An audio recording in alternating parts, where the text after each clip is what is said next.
Okay, so someone actually asked me who was faster, Flash or Zoom?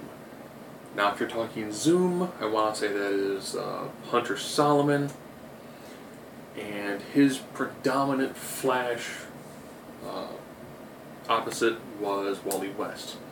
Now, Wally West, ironically, was not as fast as Barry Allen. Barry Allen actually was a faster Flash, because he actually had a greater control over the overall speed force. Now, ironically, Zoom was normally shown as being faster than Wally West, even after he would absorb the speed force from Jay as well as Bart.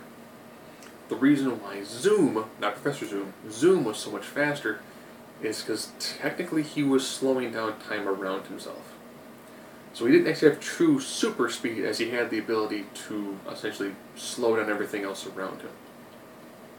So if we're looking at comparing the direct speed, which of course we were looking at the amount of distance you can cover over a given amount of time, if you can control time, the greater degree you have in controlling time, the faster speed you technically have, even though you are moving at a normal rate, the rest of the world is slowed down tremendously, which of course is one of the main reasons why Wally could never actually catch him. And if you read most of the comics, yeah, Zoom was able to entirely just annihilate Wally West pretty easily.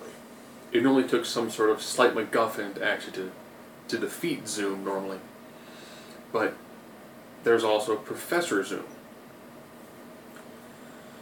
And this is where it gets complicated, because now I have to try to look at Professor Zoom, who Jeff Johns gave him the ability to wield the negative speed force, which is the entire equal component to which Barry Allen wields, which of course is the speed force. With their two speeds technically being equal because they're exact opposite of each other, with the difference of course being that Professor Zoom's reverse or negative speed force had the ability to perform a cancerous effect in the speed force, therefore reducing the amount of speed force a speedster could at one point in time use. Sometimes comics get really, really confused, and this is one of those moments. Essentially, if they were to both be clocked at their maximum speed, independent of each other, their speeds are practically identical. They're both people who, most people say they're getting near light speed. However, in order to traverse backwards through time, you technically have to be traveling faster than light.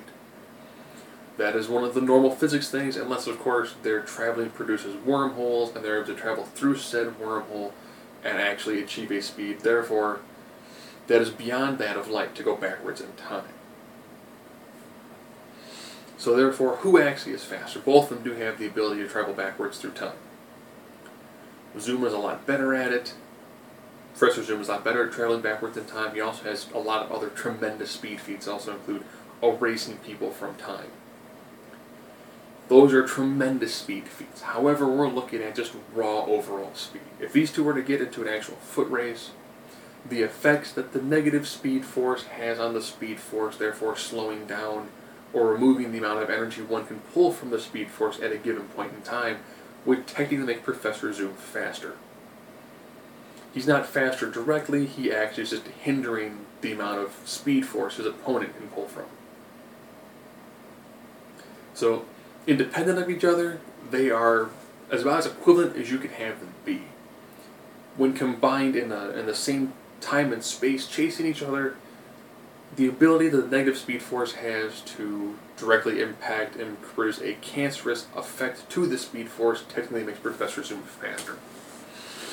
As well as the amount of speed feats that he has relative to time travel, I would probably say these two, Professor Zoom is probably a tad bit faster, just because of the additional speed feats he actually has related to his ability at time travel and his overall mastery of said time travel, independent of uses of cosmic treadmills.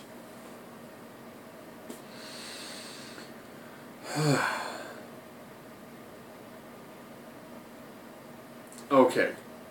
And then someone asked, who is faster, Flash or Silver Surfer? Now the Flashes actually travel at a speed that is greater than the speed of light. I will double check my numbers on the speed of light, This is where it gets really fun.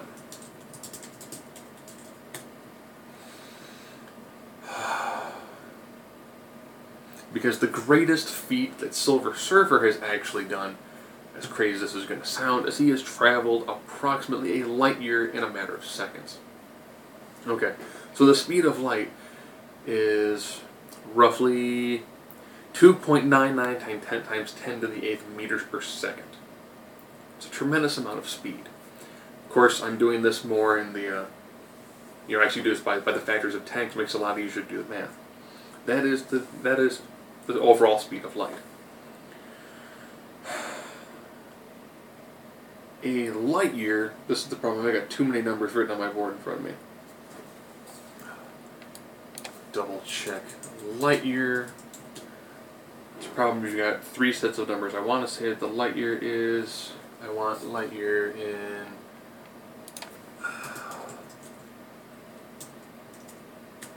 give me a light year in meters. Slower internet connection. Okay, so 1 light year is 9.4 times 10 to the 15 meters. That's my time. That's my distance a light would travel in a year. If you break down the amount of seconds that exist in a year, you get. I'll just read the number: 31557600. That's how many seconds exist in a year. Now, if you look at the speed feat that Silver Surfer was able to accomplish in Infinity Gauntlet 4, I want to say it was 4. The main plan Adam Warlock had in the Infinity Gauntlet was that he was going to have everyone else battle Thanos while keeping Silver Surfer roughly a light year away. With the idea being that while that fight's going on, there would be a small 2-second window in which Silver Surfer could traverse that light year and then snatch the gauntlet from Thanos' hand. He is unsuccessful in this, but the fact that he traveled a light year in roughly a second, because pretty much Thanos went to punch Captain America, and the time he draws his fist up to go for that punch, that is pretty much when. So it's like, fist coming up, go. Huh? So in the time it takes you to draw a punch and draw your fist back and go for a punch, that is the amount of time he had to travel, roughly a light year. Now I will of course assume if I'm slightly off by the numbers, I might slightly be off by the numbers. So that therefore approximately means that he was traveling at 2.98 times 10 to the 23rd. So that means that is at the meters per second. So that means if you're looking at Flash traveling at roughly 2.99 times 10 to the 8th, a little bit beyond that, so you could even say 3 times 10 to the 10th. We'll say he's traversing greatly faster than the speed of light in meters per second. That would still put him about a factor of 13 slower than the maximum speed that Silver Surfer was able to achieve at one point in time. Again, it's a problem when you take what happens in comics and try to apply some physics to it. You can pretty much figure out that when it comes to how fast Silver Surfer is, he is definitely a lot faster when it comes to a straight line-to-line movement than the Flash's. Now, however, Barry Allen has very rarely achieved full use of the Speed Force, because one time he kind of tried to use it. That's what led to Flashpoint. He had a moment in his mind that he wanted to go back and fix, so he actually almost subconsciously traveled through time and inadvertently created Flashpoint.